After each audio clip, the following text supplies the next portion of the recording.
pendiri pesantren Tebu Ireng, Hadratus Syekh Kiai Haji Muhammad Hasyim Asy'ari adalah seorang wirausahawan, seorang pedagang, seorang petani, seorang peternak yang memiliki berbagai bidang usaha, mulai dari perkebunan, pertanian, sawah yang luas, tuan tanah, hingga perdagangan kuda dan juga perdagangan besi. Jadi ini yang menjadi inspirasi bagi kita santri Tebu Ireng untuk bicara soal pemberdayaan ekonomi berbasis filantropis sosial atau berbasis keumatan dan kemanusiaan. Gitu ya. Yang kedua, alasan kedua adalah suatu saat Hadratus Syekh didatangi oleh gerombolan ibu-ibu muslimat yang ingin menyumbangkan uang kepada pesantren Tebu Ireng. Alih-alih menerima, diambil dulu uangnya, lalu kemudian beliau berkata, sudah saya terima uangnya, sekarang saya berikan lagi kepada ibu-ibu ini sebagai apa? Modal untuk pemberdayaan perempuan, pemberdayaan umat. Sehingga ibu-ibu ini ketika pulang ke daerah, mereka kemudian membangun ekonomi di daerahnya masing-masing, kemudian bertransformasi menjadi muslimat NU sekarang yang memiliki 9.800 PAUD dan Raudhatul Atfal, punya 108 rumah sakit, klinik, dan juga rumah bersalin, dan belum koperasi dan juga BLK, Badai Latihan Kerja, bahkan lebih besar dari PBNU-nya. Terima kasih. Itu prolog dari saya. Dan yang ketiga adalah alasan kenapa kita harus berdaya, karena kalau tidak santri siapa lagi? Kalau tidak santri siapa lagi yang berdekatan dengan masyarakat untuk berbicara soal pemberdayaan umat? Oke, sekarang kita panggil pemateri kita, yaitu Bapak Nanang Suherman, untuk maju ke atas panggung. Ini berasa talk show ya, tinggal berdua. Siapakah Bapak Nanang Suherman ini?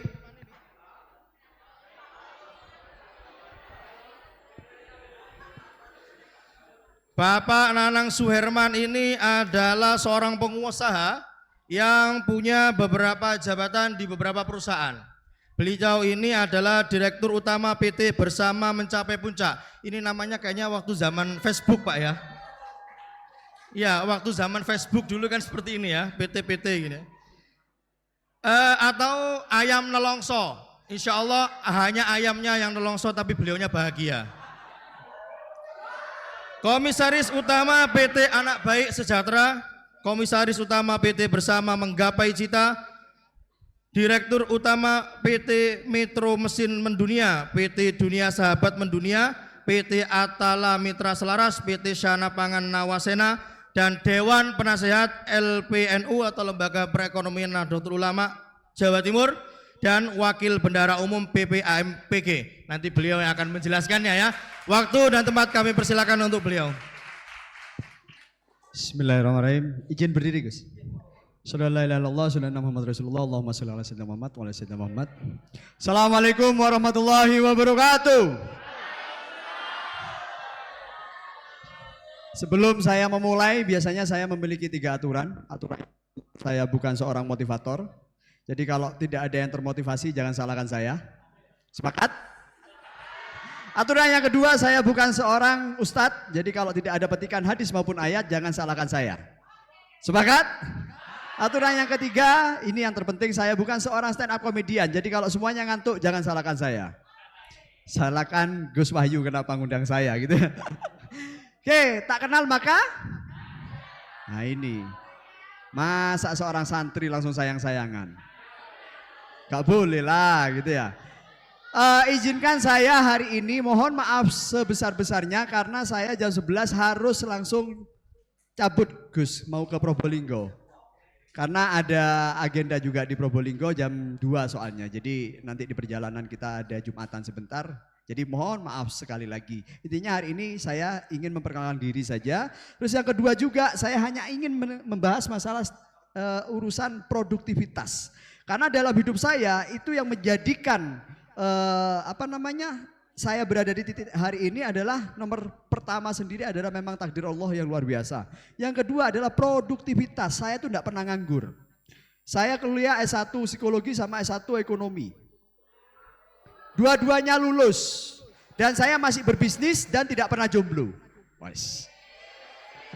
Berarti produktif banget gitu loh. Jadi yang namanya narkoba apa itu segala macam saya enggak tahu sama sekali karena produktif banget gitu. Jadi, dari awal tadi sudah disampaikan kenapa saya kok tidak boleh disayang-sayang. Back terus. Dari awal, guys. Awal. Nah, anak saya 7. Kurang produktif gimana coba? Usia saya 38 tahun masih.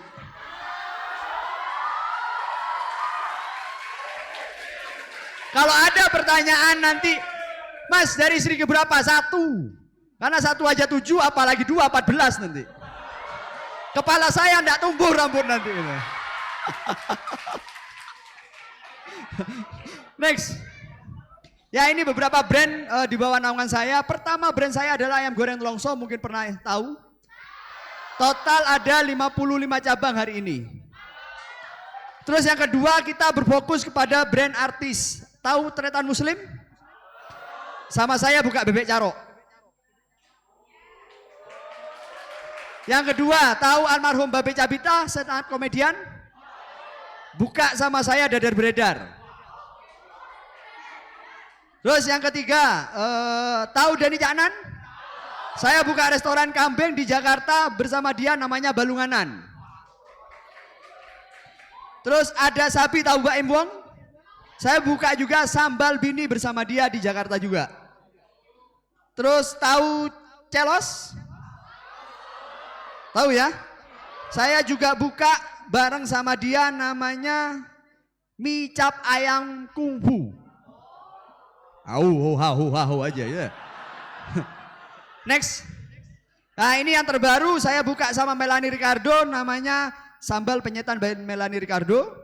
Terus saya juga buka yang terbaru Nunung dan Vicky Prasetyo, saya buka ayam panggang Mami Nungki. Dan insya Allah nanti bulan depan, akhir bulan depan saya buka bareng Atta Halilintar namanya restoran Lamak Rasa. Total semua brand kami ada 350 cabang tersebar di seluruh Indonesia. Dan alhamdulillahnya Allah kasih amanah total karyawan hampir 5.000 orang. Anak 7 ya. Banyak anak banyak? Mau? Lo kok enggak? Ya ini perusahaan di bawah naungan non F&B saya. Kita ada pabrik mesin, ada pabrik teh juga di bawah naungan DSM. DSM ini 2 sahabat mendunia, kita menaungi pabrik mesin, pabrik teh, pabrik tahu, dan pabrik tepung. Terus ada kita kontraktor juga. Dan next, oke. Ini saya ceritakan sebentar saja gitu kan.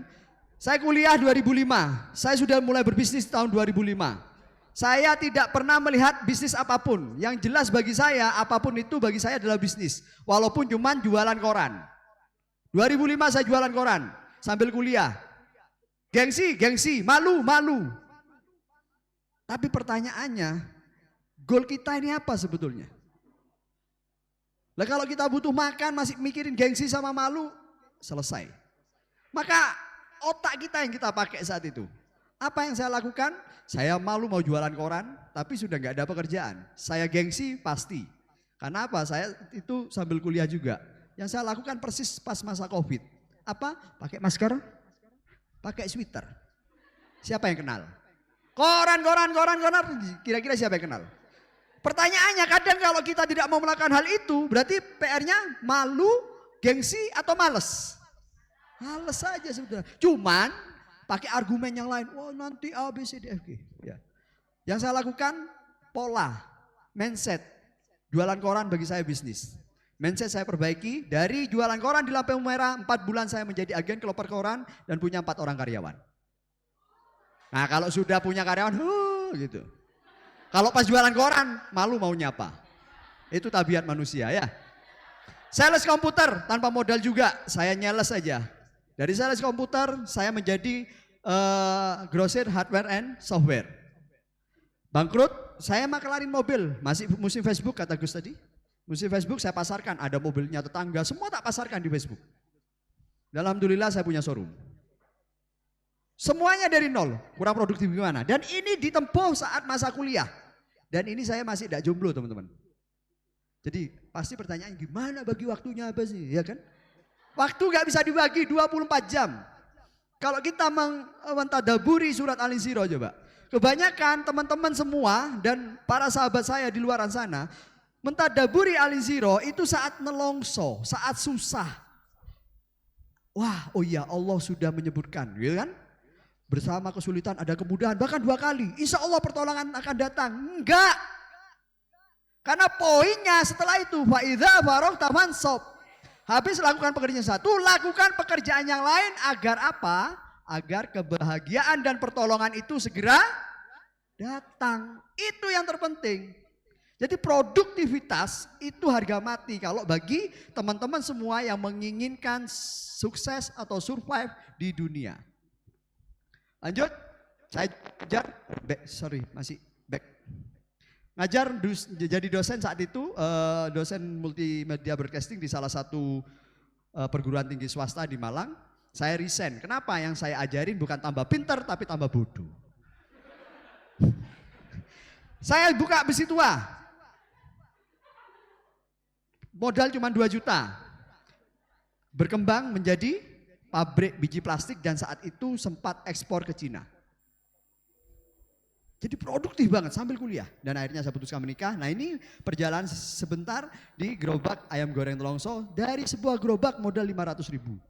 500.000, mungkin sanggup kalian lebih banyak. Dan percaya nggak percaya teman-teman, dari sebuah gerobak 500.000, insya Allah belum ada sejarahnya. Kami mampu tercatat dan melantai di Bursa Efek Indonesia.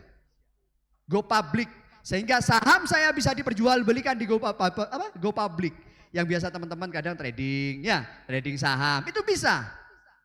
Ada 65 juta perusahaan UKM dan besar di Indonesia dan yang mampu tercatat di Bursa Efek Indonesia itu nggak sampai 1.000 perusahaan, 900 sekian dan salah satunya adalah perusahaan saya. Dan Masya Allah, Alhamdulillah Allah kasih keberuntungan lagi-lagi. Sampai detik ini saya tidak punya hutang. Next. Ini perjalanannya ya, 2013 kita memulai semua dari 2013 sampai 2018 mulai berdiri PT kami yang PT BMP itu terus berlanjut menjadi sampai melantai ke Bursa Efek Indonesia. Next. Nah ini foto saya. Next. Yaitu teman-teman ada perempuan sebelah kanan pakai jilbab. Itulah sosok orang yang paling hebat di mana dia percaya banget sama saya bahwasanya saya akan sampai di titik hari ini dan apapun itu perjuangan dia luar biasa. Dan dia adalah sosok orang yang luar biasa di mana semua perempuan mau melahirkan 7. 6 normal. Sesar karena dokter sudah memutuskan untuk steril. Seandainya tidak steril mungkin terus. Dan alhamdulillahnya, qadarullahnya gitu ya. Anak saya ini Senin, Selasa, Rabu, Kamis, Jumat, Sabtu, Minggu pas.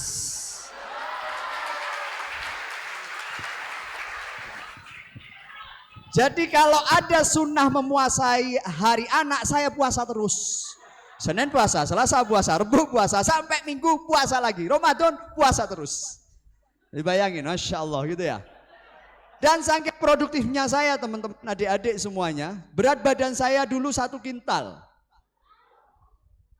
Jadi semua itu butuh diperjuangkan, gak ada yang instan. 1 kintal sekarang berat ideal saya di angka 67 sampai 69 kalau malam hari. Dan ini sudah bertahan tahun ke-9. Dulu pas 1 kintal asam urat, kolesterol, lemak darah, prediabetes semua tak rangkul. Jadi kebayangkan bagaimana produktivitasnya kehidupan saya gitu ya. Next. Mungkin kalau yang punya Instagram, baru kemarin saya melawan ikut tanding tarung baku hantam 1 lawan 2 orang. Jadi kalau mau ngikuti Instagram saya ada namanya Nanang Anak Baik. Di situ setiap Jumat biasanya saya selalu bagi-bagi kuis Jumat Berkah. Nah ini foto saya, next. Nah ini simbol kata-kata saya yang selalu saya resapi dalam hati. Gak ada namanya finish dalam dunia ini. Sampai kita mati, saya ini wirausaha, usaha terus. Judulnya wirausaha, usaha terus. Di atas usaha biar tidak turun ke bawah, di bawah usaha biar naik ke atas. Saya bukan wira NS yang tiap bulan dapat gaji. Apalagi saya juga bukan seorang wira sableng gitu ya. Ini prinsip saya, setelah kesulitan pasti ada kesulitan lainnya, sehingga saya selalu saat mencapai sesuatu saya tidak pernah puas karena akan ada perjalanan selanjutnya. Mungkin 5 menit penutup langsung. Adik-adik, dari hobi saya yang sering olahraga, jogging ya teman-teman ya. Dari berat badan saya yang 1 kintal sampai mencapai 67 sampai 69 dengan berat ideal hari ini. Asam urat, kolesterol, lemak darah, prediabetes semua alhamdulillah Allah kasih sembuh. Saya itu jogging selalu setiap pagi bersama istri. Setiap hari. Total jogging saya itu 8 km setiap hari. Habis subuh, karena tanggung jawab saya adalah pengusaha punya tanggung jawab karyawan, maka kesehatan adalah jalan ikhtiar untuk ibadah saya. Kalau seorang santri ya wajib beribadah, seorang yai wajib tahajud segala macam, itu jalan ibadahnya. Tapi kalau saya, jalan ibadah saya adalah harus hidup sehat dan terus bekerja keras. Kenapa? Ada keluarga dari karyawan yang harus saya tanggung jawab. Yang dimana dalam 8 kilo setiap hari, mungkin di antara adik-adik di sini semua pasti sering nemu uang receh di jalan. 100 rupiah misal. Sering enggak? Sering enggak? Diambil enggak? Coba 50 ribu. Ya kan? Pasti. Percaya enggak percaya adik-adik, ini produktivitas. Ini yang saya katakan tadi masalah ayo kita jangan pernah menyia-nyiakan rezeki dan peluang apapun yang ada. Karena dalam agama kita pun Gusti Allah sudah menyebutkan bagi kamu yang bersyukur akan ku lipat gandakan, bagi yang kufur ingat siksaku teramat pedih. Saya coba tadaburin hal itu. Mungkin ini rezekiku, 100 rupiah saya ambil, alhamdulillah. Percaya tidak percaya? Dari 100 rupiah pernah nemu 2.000 sering, pernah nemu 5.000 sering, pernah nemu 100.000 sering. Dan percaya nggak percaya, saya ini paling sepi, sebulan dapat 300.000. Kata Ustadz Hadi Dayat, rumus dari rezeki adalah bergerak. Burung mikir strategi? Enggak, dia hanya terbang mencari makan, pulang-pulang kenyang. Yang penting bergerak. Bayangin coba, bisa jadi ini nasihat buat kalian nanti pas lulus. Bisa jadi bukan pekerjaannya yang gak ada nantinya, kitanya yang milih-milih pekerjaan. Bisa jadi nanti bukan bisnisnya yang gak ada, kitanya yang milih-milih bisnis.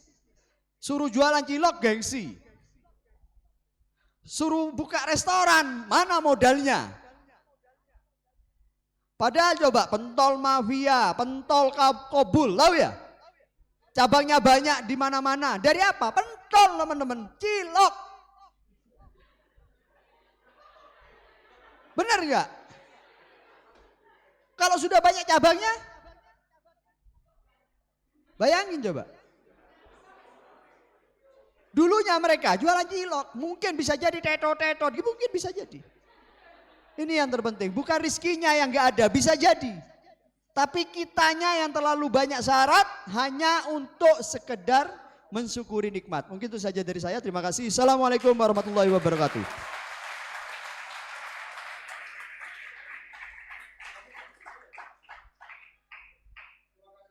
Terima kasih kami sampaikan kepada Bapak Nanang Suherman, tepuk tangan sekali lagi. Betul kan? Gak ngantuk kan kalau sama beliau? Betul sekali. Terima kasih karena beliau waktunya tidak banyak sehingga harus dicukupkan sekian, sayang sekali ya. harusnya lebih lama lagi berdiskusi dengan beliau, tapi dengan sedikit itu semoga jadi ilmu yang bermanfaat, jadi inspirasi bagi kalian yang mau aja untuk jadi seperti beliau. Mau ya? Semoga terrealisasikan. Oke, terima kasih. Assalamualaikum warahmatullahi wabarakatuh.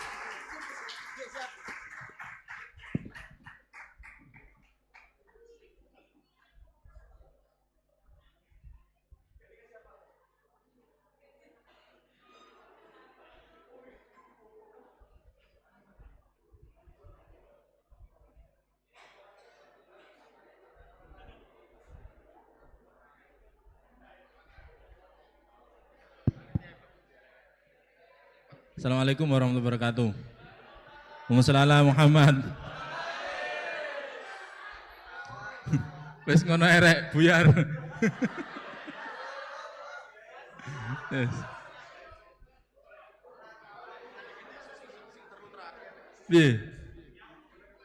Oh, yang putra dulu ya.